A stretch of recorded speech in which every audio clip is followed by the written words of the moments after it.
vous êtes chez vous, qu'on a coupé l'électricité, que vous êtes dans le noir, mais vous ne pouvez pas dire que vous ne saviez pas qu'on va couper l'électricité. Si on a coupé que vous êtes dans le noir, évidemment, vous l'aviez accepté. Vous avez une résidence, vous pouvez mettre un peu de solaire et que nous, avec notre TGMES, on peut calculer vos besoins primaires de sorte que vous ne dépensez pas trop et dire au système de gérer ces petites réserves et de gérer cette situation pour que, même s'il y a une coupure, vous n'êtes pas atteint.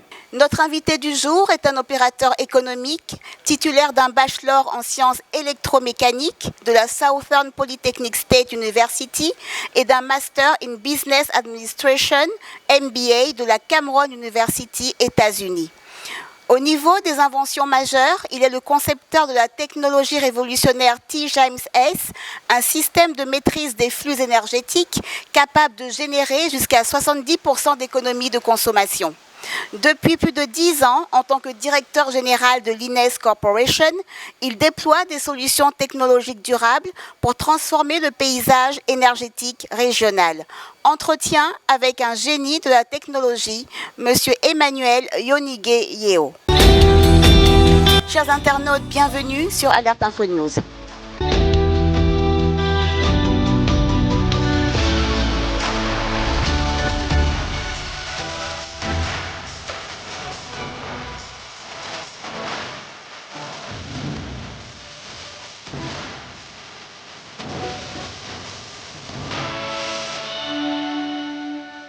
Monsieur Yonige Yeo, bonjour. Bonjour Madame Sosa.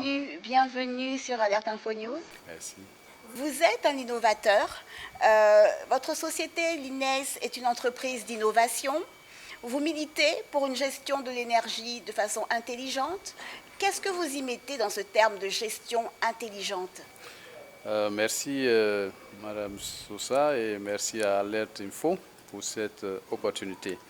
Il faut dire que la notion de gestion intelligente de l'énergie est un changement de paradigme au niveau des nations et des peuples de tout continent.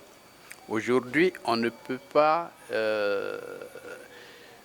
ne pas mettre de l'emphase, mettre l'accent sur l'importance de l'énergie. L'énergie est cruciale. Sans énergie, on ne peut rien faire. Nos téléphones, nos appareils, et même on parle de véhicules électriques aujourd'hui, tout est de l'énergie au fait. Et donc, pour que nous, les nations en voie de développement par exemple, puissions au moins rattraper un peu notre retard, il va falloir utiliser cette énergie de façon efficiente, de façon efficace et donc de façon intelligente. C'est-à-dire faire en sorte qu'avec très peu d'énergie, on puisse avoir de grands résultats. Parce que si nous allons nous développer, si nous allons survivre, il va falloir se développer de façon différente. Parce que le coût de l'énergie est tellement élevé. Donc, quand nous parlons d'énergie intelligente ou bien de technologie de gestion intelligente des mouvements d'énergie, nous parlons simplement de l'optimisation de l'exploitation énergétique. Et c'est ce que nous voulons faire. C'est-à-dire aucune unité d'énergie ne doit être gaspillée. Ça doit être utilisé pour produire de la richesse. Et c'est en cela que surtout nous, les Africains, nous en Côte d'Ivoire et tout l'espace communautaire de notre espace africain, nous devons donc utiliser notre énergie de façon intelligente, de façon efficace. Si on le fait avec une fraction de l'énergie, on peut nous industrialiser, nous développer. Je vous donne un exemple. Au niveau des nations de l'Afrique de l'Ouest, la croissance de la demande par rapport à notre économie est très énorme. Nous approchons les 10%. Et dès que nous allons atteindre 10% de croissance de la demande en énergie par an, cela signifie que nous devons doubler notre capacité de production chaque 7 ans. Techniquement, c'est chaque 7,2 ans. On ne pourra pas. On ne peut pas doubler tous nos barrages, tous nos centrales de production en seulement 7 ans. Vous voyez, et ça, il faut le répéter. Donc, pour éviter cela, il faut faire en sorte que l'exploitation énergétique au niveau des ménages, au niveau des entreprises, au niveau même de l'administration, c'est-à-dire au niveau des nations, puisse être dotée de capacités intelligentes, ce que nous appelons les coffrets TLG. Ce sont des coffrets intelligents qui vous permettent de réduire votre consommation de 10, de 40%. Et dans certains cas, quand on fait la TGMES, c'est-à-dire qu'on a à coupler dans l'entièreté de nos technologies, on peut atteindre 70% d'économie. Justement, en parlant d'optimisation, au niveau de l'énergie. Vous êtes le concepteur de TGIM-ES. C'est vraiment un système qui permet au flux d'énergie de se déployer et de permettre justement de réduire nos factures d'électricité à 70%, non pas 30 ni 50, mais 70%. Donc expliquez-nous vraiment comment on aboutit à cette régression en matière de consommation d'énergie. Alors très bien, c'est une question qui me passionne au fait, parce qu'à chaque fois, les uns et les autres veulent comprendre ce qui se passe. Il faut dire que ça nous fait au moins plus d'une décennie que nous travaillons là-dessus, parce que c'est des choses que nous avons eu le temps d'améliorer. Et donc, il faut dire que quand on dit la TGIM-ES, il faut voir deux composantes. On a la technologie de gestion intelligente des modes d'énergie qu'on appelle la TGIM simple. Et donc, dans cette question de TGIM, nous nous focalisons sur ce qu'on appelle le premier axe de l'efficacité énergétique, c'est-à-dire pour réduire votre consommation d'électricité, aussi bien chez vous à la maison ou bien en entreprise, en industrie, ou bien dans un bâtiment. Et vous devez faire trois choses. C'est trois choses que vous devez faire. La première des choses que vous devez faire, c'est de faire ce que nous appelons l'efficacité énergétique active. Active en ce sens que vous devez de façon active gérer de façon optimisée les différents consommateurs d'énergie du site. Et ce qui signifie qu'il faut éteindre les systèmes qu'il ne faut pas allumer au moment où il faut. Il y a des combinaisons d'équipements qu'il ne faut pas mettre en marche en même temps.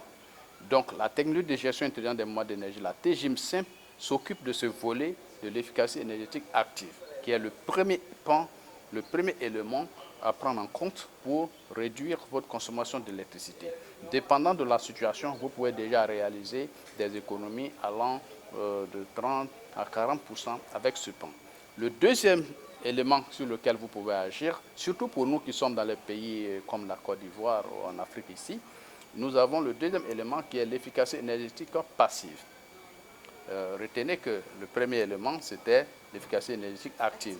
Et l'efficacité énergétique passive consiste à faire en sorte que les équipements qui consomment l'énergie chez vous soient fabriqués de sorte à consommer le moins d'énergie possible. Et donc, vous allez voir, si vous avez, chez nous, il fait chaud souvent. Donc, par exemple, vous allez voir dans les bâtiments, 60% de l'énergie est utilisée pour la climatisation, par exemple. Et donc, vous devez faire en sorte que l'EEP, c'est-à-dire l'efficacité énergétique passive, vous permette de choisir des équipements qui sont fabriqués pour consommer le moins d'énergie possible. Par exemple, si vous avez un climatiseur de classe A3+, vous voyez que vous pouvez facilement, par rapport à nos climatiseurs, je vais dire de classe 0 par exemple, vous pouvez avoir des économies assez importantes. Donc vous pouvez déjà gagner sur la partie EEP. Et donc le troisième élément sur lequel vous pouvez agir, c'est EES, c'est l'efficacité énergétique des sources. L'efficacité énergétique des sources, c'est le fait d'optimiser les différentes sources d'énergie disponibles. Dans notre cas, on a la combinaison de l'énergie du réseau et la combinaison de l'énergie possible qui peut venir du soleil. Et là, il faut que je précise quelque chose. Vous allez voir que bien que nous avons assez de soleil chez nous, le soleil peine à bien prendre, bien sûr, surtout en Côte d'Ivoire ici, et même dans certains pays, à cause des coûts. Mais les coûts élevés au niveau solaire est généralement lié à l'absence de, justement, la TGIM. Et à partir de 18h, 18h30, 19h, le soleil disparaît. Est-ce à dire, s'il vous plaît, je ne vous coupe pas la parole, mais est-ce à dire que les panneaux solaires entrent un petit peu en conflit avec votre système? Non, justement, c'est ce que je vais expliquer. Le fait que le soleil est intermittent, c'est-à-dire nous, on ne le commande pas. Lui, il sort quand il veut et il disparaît à son gré. Et donc, pour le faire, il faut pouvoir s'adapter à lui, puisqu'on ne peut pas le dompter. C'est-à-dire qu'on ne peut pas dire au soleil, lui donner des instructions pour qu'il les exécute. À minuit, je ne peux pas appeler le soleil et lui dire, mon cher soleil, il faut apparaître, parce que j'en ai besoin, j'ai besoin de toi. Non, lui, il fait ce qu'il veut.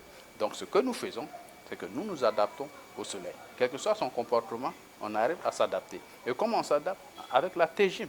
C'est pour cela que nous ajoutons ce qu'on appelle la TGIM ES.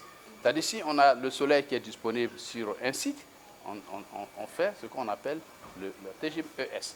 Ce qui va optimiser l'exploitation solaire. puisque le soleil, c'est la source la plus abondante, et donc nous allons l'adapter. C'est-à-dire on va coordonner l'activité des consommateurs d'énergie en fonction de la disponibilité de ce soleil-là. Et comme la TGM lui-même, c'est un système intelligent, il faut dire que c'est de l'électronique. On a des microcontrôleurs que nous appelons des gestionnaires unitaires qui sont capables de s'autogérer, qui sont capables de se prendre en charge et qui sont capables de parler en réseau. On peut avoir jusqu'à un segment de 120 gestionnaires unitaires, c'est des équipements électroniques, se comportent comme des robots. On peut avoir 120 qui vont faire un segment. Et chaque élément, chaque gestionnaire unitaire peut prendre 10 consommateurs différents. Donc, pour un segment, on a 10 fois 120 et on a un superviseur intelligent qui va superviser les activités de ces 4 segments. Donc, un seul réseau simple va être constitué de 4 fois 120 fois 10 et je peux avoir 15 de ces mini-réseaux ensemble pour surveiller les grands sites. Donc, à partir d'un seul point. Donc, j'ai 120 fois 4 fois 10 multiplié par 15 qui me permet d'avoir une idée de l'intensité, l'étendue du réseau que je peux gérer de façon intelligente avec la TGM-ES. Donc, quand j'ai du soleil, j'optimise mon soleil au moins 3, 5, 6 fois plus que les gens qui font des installations solaires classiques. En optimisant, oui, allez-y. Donc, en faisant cela, je rentabilise les installations solaires 5 à 7 fois plus que les installations classiques. Ce qui fait que vous allez remarquer, je ne sais pas si vous avez suivi l'actualité, le lundi passé, il y a eu un de nos clients qui a inauguré son site et qui est vraiment étonné que la TGM-ES fonctionne très bien. Zéro énergie tirée du réseau, ça dit que le site est stable et fonctionne. Et c'est ça la puissance de la TGM-ES. Au fait, c'est l'innovation qu'il faut pour nos pays qui veulent se développer. Et d'ailleurs, pour tout pays aujourd'hui. Pour tout pays. Donc concrètement, ça permet de stabiliser la consommation d'énergie, aussi bien des ménages que des services. Que des services. Et aussi, ça vous permet d'optimiser vos investissements et vos dépenses. Parce que la TGM, ce qu'il va faire d'abord, c'est qu'il va faire en sorte que vous soyez efficace, le plus efficace possible. Vous allez être efficace le plus efficace possible. Comment il le fait? Puisque le système se comporte comme une personne. C'est-à-dire, les décisions que l'homme va prendre de façon intelligente, on lui inculque ça au gestionnaire unitaire. Et lui, il prend en charge ces installations. Par exemple, pour que le climatiseur marche, il va prendre la température, il va essayer de voir est-ce qu'il y a vraiment un besoin de climatiser. Et ensuite, il va prendre en charge est-ce que l'espace, en réalité, a un besoin en ce moment en termes de rentabilité pour l'organisation ou bien pour le ménage. C'est-à-dire une salle qui n'est pas, par exemple, occupée, ou bien une salle de réunion, par exemple, il n'y a pas de réunion et il n'y a pas des équipements sensibles, lui, il ne va pas autoriser que quelque chose se passe. Maintenant, si quelqu'un apparaît dans la pièce, surtout dans les organisations, sans autorisation, et qui vient se mettre dans une grande salle de réunion, parce que simplement la personne veut se cacher ou bien se reposer à l'insu des autres, le système ne va pas lui permettre de consommer de l'énergie inutilement. Donc il y a c'est tout un protocole intelligent qui est pris en compte. C'est très technique et nos internautes vraiment sont intéressés et aimeraient savoir comment faire pour payer moins cher sa facture. Effectivement, effectivement. Et si vous avez remarqué en Côte d'Ivoire, ça fait quelques années, on avait suggéré qu'il fallait impliquer le consommateur dans l'équation énergétique. Vous savez pourquoi souvent les pays n'arrivent pas à être autosuffisants? Parce que c'est une question de secondes. Les gens ne comprennent pas. Quand on dit on n'a pas assez d'énergie, on pense que non. C'est une affaire de secondes. Si ce que tu produis en une seconde, la demande à la même seconde doit être inférieure ou égale à ta production. Si en une seconde, ta production est inférieure à la demande, c'est-à-dire la demande est un peu au-dessus de la production, tu ne peux pas. Tu ne peux pas, tu es obligé de faire ce qu'on appelle un effacement. C'est-à-dire que tu es obligé de couper un quartier pour que tu puisses alimenter les autres. Et donc, nous avons suggéré au niveau des autorités qu'il fallait désormais équiper les ménages, équiper les industries, équiper les producteurs de maisons, ou bien des services, les hôtels, les écoles, ainsi de suite, et toutes ces personnes, les équiper d'outils qui leur permettent de contribuer à la stabilité. C'est-à-dire quoi? on donne des équipements intelligents aux ménages, aux industries, ainsi de suite, pour leur permettre eux-mêmes de diminuer leur consommation. Et quels sont ces outils? Et ces outils, c'est que nous avons une gamme de la TGMES. Il y a toute une gamme, une série de gammes. Il y a une gamme qui est disponible pour les ménages, une gamme est disponible pour les industries, une gamme est disponible pour le secteur tertiaire, par exemple le secteur des bâtiments. Parce que chez nous ici, en Côte d'Ivoire par exemple, le secteur résidentiel, depuis quelques 2 ans, je crois, oui, les 2 dernières années, c'est le secteur qui est devenu le premier consommateur d'énergie. C'est-à-dire ils prennent environ plus d'un tiers de l'énergie produite et consommée au niveau des ménages. Et le deuxième secteur qui suit, c'est le secteur tertiaire. Le secteur tertiaire, c'est tout ce qui n'est pas industrie et n'est pas résidence, c'est-à-dire les services, et ils consomment. Ils sont numéro 2. Et le numéro 3, c'est l'industrie. Vous voyez un peu. Donc, pour qu'on puisse s'en sortir, il faut permettre à ces gens-là d'avoir des outils. On a des coffrets intelligents que vous pouvez installer à côté de votre tableau divisionnaire. Et à partir de là, le système va piloter de façon intelligente l'exploitation énergétique pour vous. Et si vous avez du soleil, il va rentabiliser votre soleil pour vous, votre source, et vous permettre justement d'économiser non seulement pour votre poche, mais en même temps, vous contribuez à l'autosuffisance énergétique du pays. Donc, si j'ai bien compris, c'est grâce à ces coffrets intelligents que les ménages, les services vont permettre d'optimiser leur facture énergétique. Justement, c'est-à-dire que si votre maison existe déjà, vous avez déjà construit votre maison, vous allez juste greffer le coffret intelligent là-dessus, qu'on appelle la TLJ. C'est-à-dire il fait partie de la gamme des produits TGIM. Et donc, il y a plusieurs coffrets. Il y a le TLJ 10, il y a le TLJ 100, il y a le TLJ 400, il y a différents modèles. Et cela vous permet évidemment de pouvoir, en fonction de votre situation, de choisir celui qu'il vous faut pour optimiser.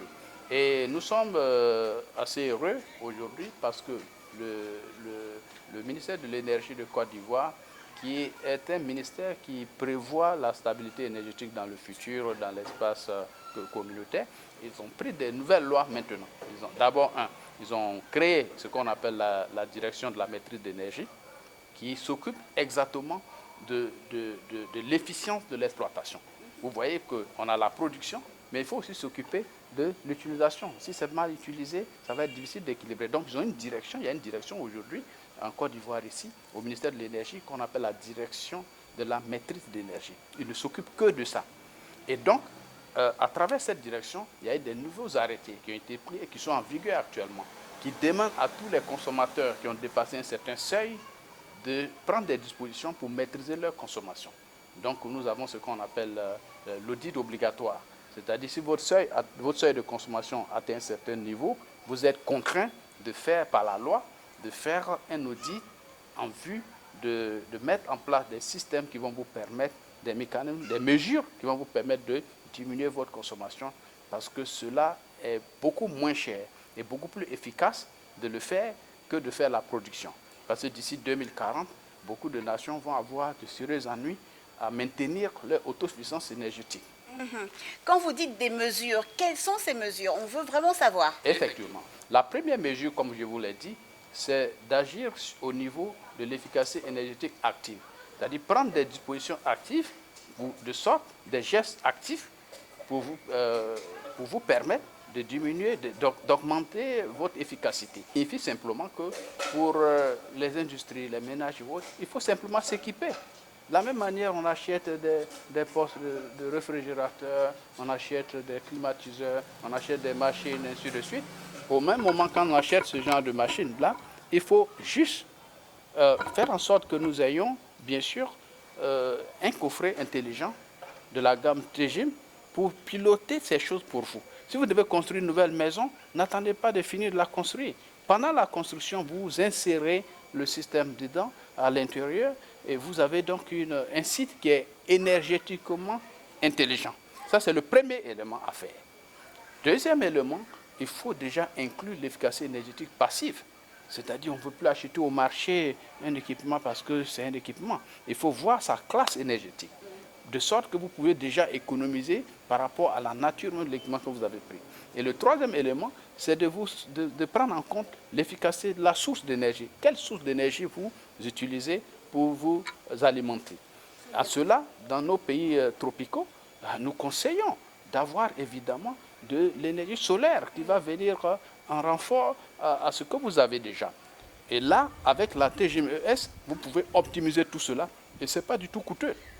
Le site dont je vous ai parlé, qu'on a inauguré le lundi passé, en présence des autorités, hein, avec les députés, les préfets, sous-préfets, tout ceux-là, avec des autorités un peu partout, ils ont pu constater que le système marche parfaitement. C'est un système TGMES qui prend en compte ces trois efficacités dont je parlais. Et en fin de compte, sur ce site, après la construction, c'est fini. Le site même, il est à énergie positive. C'est-à-dire que lui, on ne dépense plus rien sur les questions d'énergie. Le site s'autosuffit, mais avec un coût techniquement, ce qui est même étonnant.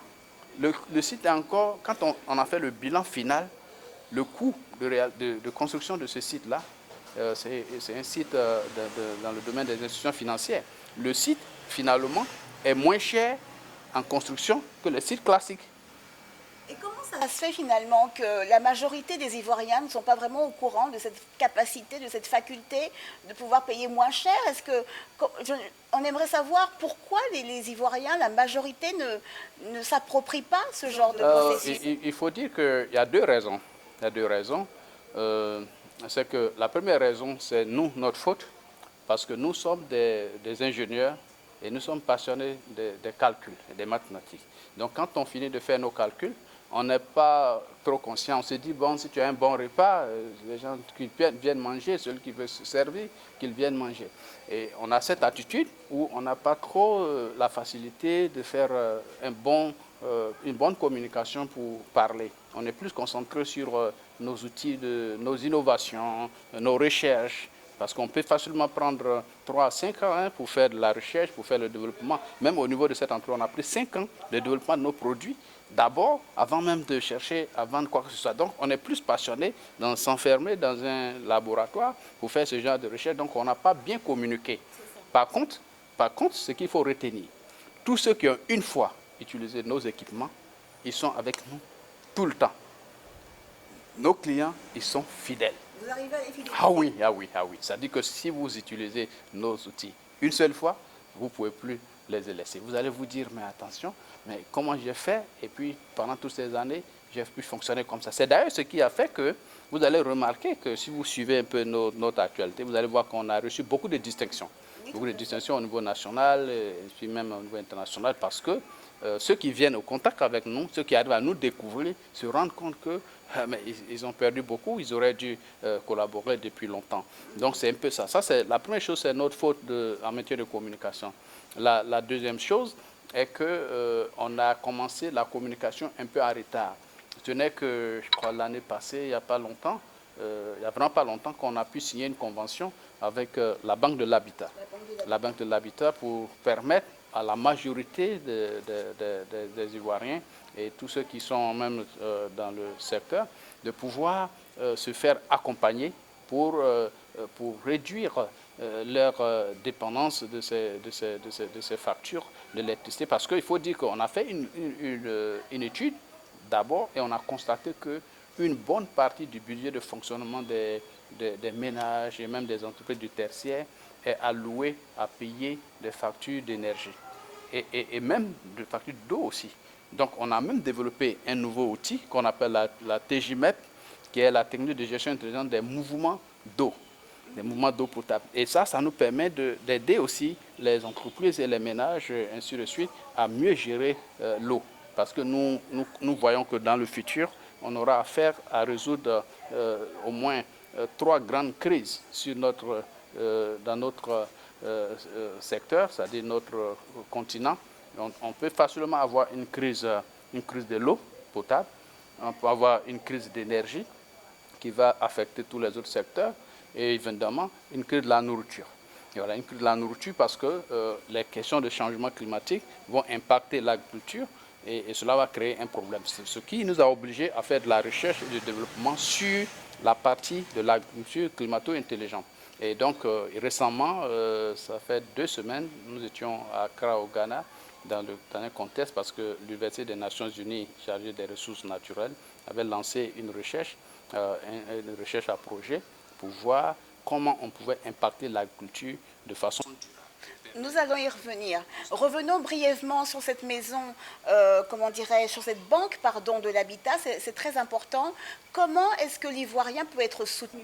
Justement, très bien. La Banque de l'Habitat qui est en charge de faciliter l'acquisition de l'habitat pour la population, nous avons donc signé cette convention pour que un Ivoirien ou bien quelqu'un qui vit en Côte d'Ivoire et qui souhaite équiper sa maison de ces technologies dont je parle, la TGMES, qui veut faire toutes ces efficacités, ces 3 efficacités dont je parlais, peut simplement se présenter dans un guichet de la Banque de l'Habitat avec son besoin.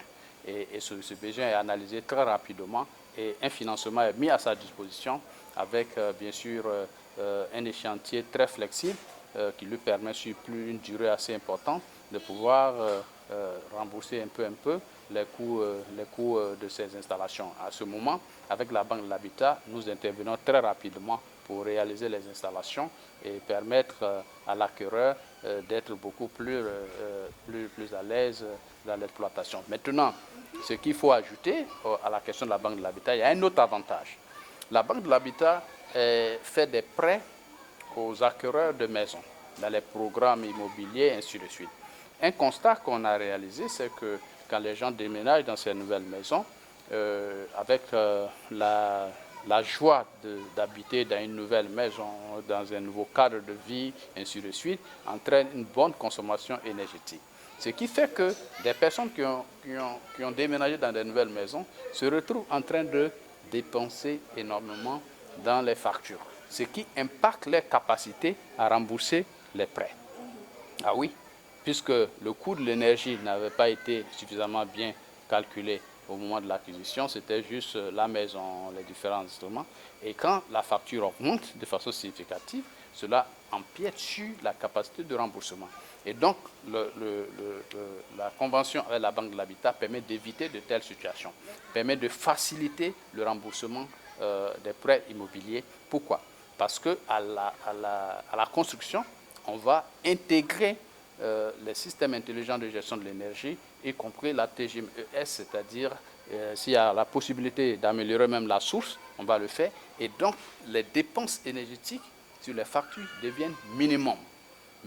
Et comme ces dépenses sont minimum, cela augmente la capacité d'achat et la quotité de l'acquéreur. Faire appel à d'autres institutions qui peuvent accompagner le processus, et faire en sorte que chaque Ivoirien soit énergétiquement en paix. Vous voyez, c'est-à-dire qu'il faut qu'il y ait la paix énergétique dans les foyers, la paix énergétique dans les entreprises, la paix énergétique au niveau des nations. Vous voyez, au niveau des entreprises, souvent on se plaint de la cherté de la vie, mais une entreprise qui consomme, je prends par exemple les services, même les services d'assurance simples. Vous voyez que les assureurs, ils dépensent beaucoup d'argent dans leurs bâtiments, parce qu'ils doivent climatiser des gros bâtiments, les gens doivent travailler, ils doivent maintenir des data centers, des centres de données, qui doivent alimenter, qui doivent faire, et ainsi de suite. Et donc l'ensemble de ces dépenses fait que les coûts d'assurance sont obligés de grimper. Alors que si on réussit à faire en sorte que ces dépenses sont réduites, imaginez qu'on réduit ces dépenses de 40% pour les assureurs, les sociétés d'assurance.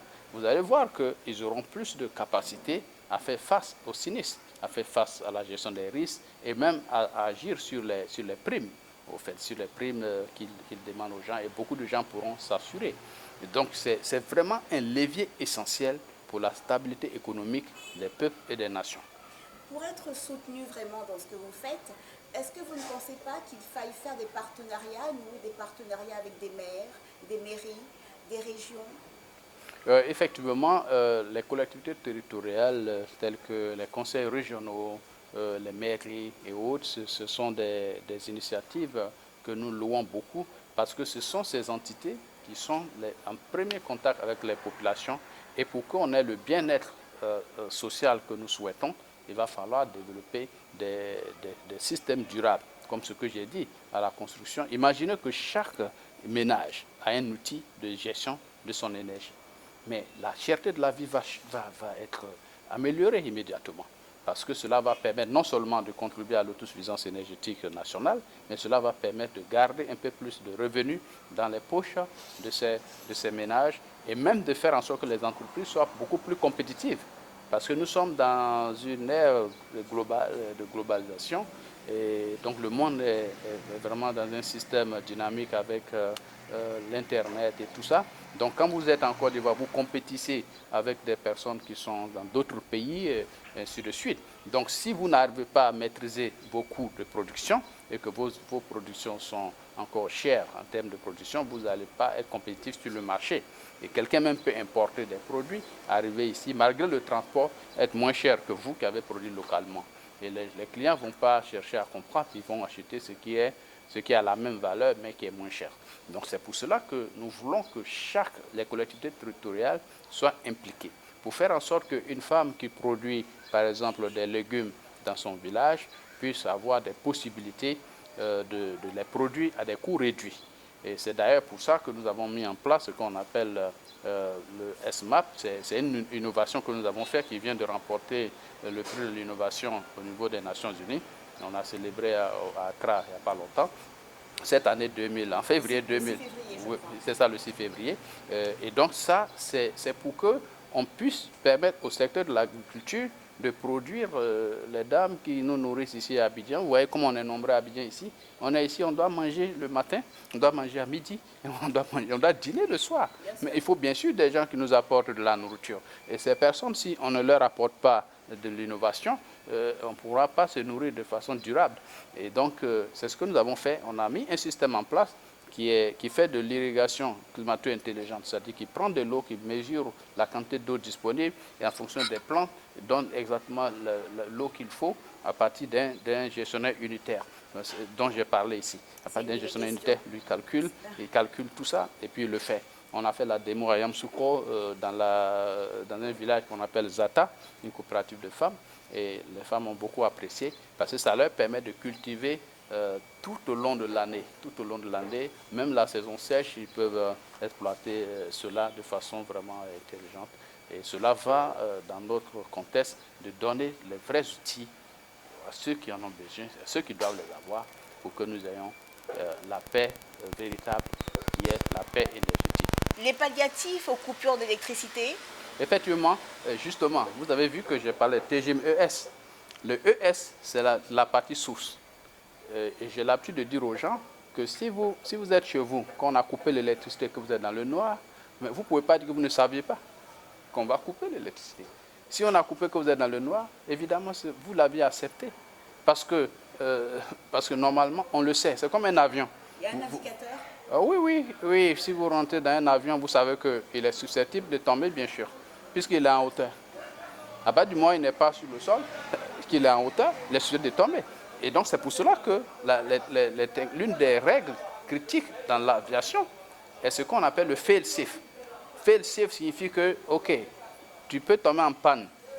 Toutes les pièces qui sont à l'intérieur de l'avion, une pièce peut tomber en panne. Mais on fait en sorte qu'une panne d'une pièce n'entraîne pas ce que les Anglais appellent failure, n'entraîne pas un dégât. Voilà, il faut t'abîmer, mais ne crée pas de dégâts. Donc, ce principe fait qu'on est obligé de faire la redondance, de doubler même les moteurs. On les double pour que si un moteur en panne, on a le temps de descendre au sol et puis le gérer avant de repartir sans qu'on ait un problème. C'est la même chose qui doit être faite au niveau de l'électricité, au niveau de l'énergie. Si vous avez une résidence, vous pouvez mettre un peu de solaire et que nous, avec notre TGM-ES, on peut calculer vos besoins primaires de sorte que vous ne dépensez pas trop et dire au système de gérer ces petites réserves et de gérer cette situation pour que même s'il y a une coupure, vous n'êtes pas atteint. C'est ça, c'est vraiment un système intelligent. C'est ça. Ouais. Parce que vous devez faire une petite réserve qui ne va pas vous couper trop cher, de sorte que quand il y a une coupure, vous avez au moins de l'éclairage, votre réfrigérateur où vous avez mis peut-être des médicaments ne soit pas abîmé, puisque vous ne savez pas quand est-ce que la coupure va être rétablie, pendant combien de temps ça va durer. Donc vous prenez avec des systèmes intelligents, la TGM-ES, vous le calculez, vous lui dites, OK, en cas de coupure, voici ce que tu dois faire, voilà comment tu dois te comporter, et donc il va se comporter tel. Et nous, on a même dans le passé, on a réussi à, même actuellement on le fait, Pour des gens qui ont des petits groupes électrogènes, ils n'ont pas assez de choses, on dit au système, en cas de coupure, de prendre les dispositions pour que les équipements dynamiques de ce moment-là, qui doivent être secourus, soient pris en compte. Le barrage Inga en RDC qui pourrait électrifier toute l'Afrique, vous y croyez? Je crois que c'est possible. La seule chose que je pense qu'il va falloir améliorer dans le programme de ce barrage, il ne faut pas oublier la partie de l'intelligence. C'est-à-dire quoi? Une chose, c'est de produire. Une autre chose, c'est d'utiliser ce que vous avez produit pour créer de la richesse, afin que cette richesse peut vous permettre de maintenir la production. Vous voyez ce que je veux dire? Vous pouvez produire beaucoup d'électricité dans un barrage hydroélectrique, il n'y a pas de problème. Mais il faudrait que l'énergie que vous produisez, vous puissiez l'exploiter de façon intelligente, de sorte à générer suffisamment de richesses pour vous permettre d'utiliser ces richesses pour vous aider à continuer à produire et à vous développer. Donc, à ce niveau, l'élément additionnel que moi je souhaite ajouter à cet élément, c'est dès que ce barrage est en train d'être fait, les lieux, les pays qu'on va alimenter avec ces pays-là, que ces pays-là soient dotés de capacités intelligentes comme la TGIM pour permettre une exploitation intelligente de cette énergie. Qu'est-ce qui fait la différence entre vous et d'autres sociétés qui sont dans le même, finalement, le même rayon, le même état d'esprit? Oui, la différence est vraiment simple. Vous allez voir que nous, d'abord, les systèmes sont durables, et puis deux, à niveau égal, nous, on sera forcément moins cher. On sera forcément moins cher parce que on va... Je prends par exemple le cas d'une installation solaire, par exemple. Si nous, on fait un budget solaire et quelqu'un d'autre vient qui n'a pas la même approche, qui n'a pas les mêmes innovations et qui tente d'installer les mêmes capacités solaires, nous, on va être au moins 3 fois moins cher par rapport à lui sur la durée de vie de l'installation. Oui, sur la durée de vie. Pourquoi? Parce que nous allons optimiser ce qui est produit, ce qui va produire plus de richesses pour même maintenir le système en équilibre. Et puis deux, on va dépenser moins à l'investissement. Eh ben, nous l'avons bien compris, grâce à vous, grâce à l'INES, eh ben, on a la possibilité, la faculté de payer moins cher nos factures d'électricité, voire d'eau aussi. C'est ça. Monsieur Lonigué Yeo, merci beaucoup d'avoir été notre invité. Merci. Merci. Chers internautes, merci de nous avoir suivis. N'oubliez pas de liker, de partager, de vous abonner, de commenter et d'activer la cloche de notification. À très bientôt sur Alerte Info News.